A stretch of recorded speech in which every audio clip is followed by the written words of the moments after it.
ఒకప్పుడు ఒక పల్లెటూరులో పువ్వులతో పొదలు, చెట్లతో నిండిన అందమైన ప్రదేశంలో ఓ బుజ్జి అమ్మాయి ఉండేది. ఆమె పేరు పియా.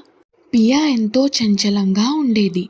పూలతో ఆడుకుంటూ, చిలిపిగా నవ్వుతూ, తేనెటీగల్ని చూసి ఆనందపడేది. ఒకరోజు పియా మామిడి చెట్టు కింద ఆడుకుంటూ ఉండగా ఆమె కళ్ళకు ఒక మెరిసే వెలుగు కనిపించింది. ఆమె ఆసక్తిగా దగ్గరికి వెళ్ళింది. అక్కడ ఓ అద్భుతమైన నెమలి కనిపించింది.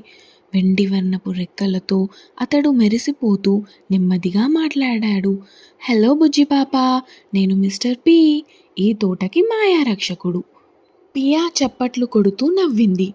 పీ అని మురిసిపోయింది. మిస్టర్ పి తన మాయా రెక్కలు విప్పాడు. మాయా దూది చల్లి పియాను తన వెనక పైకి ఎక్కించుకున్నాడు.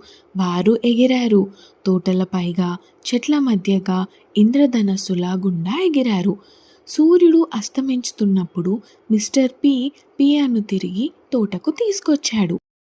మిస్టర్ పి మాయమయ్యాడు. కానీ అక్కడ మెరిసే ఒక నెమలి పింజం మిగిలింది.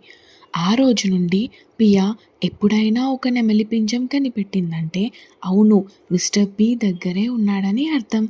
ఇంకా ఓ కొత్త సాహసం మొదలవుతుందన్నమాట. Bye bye.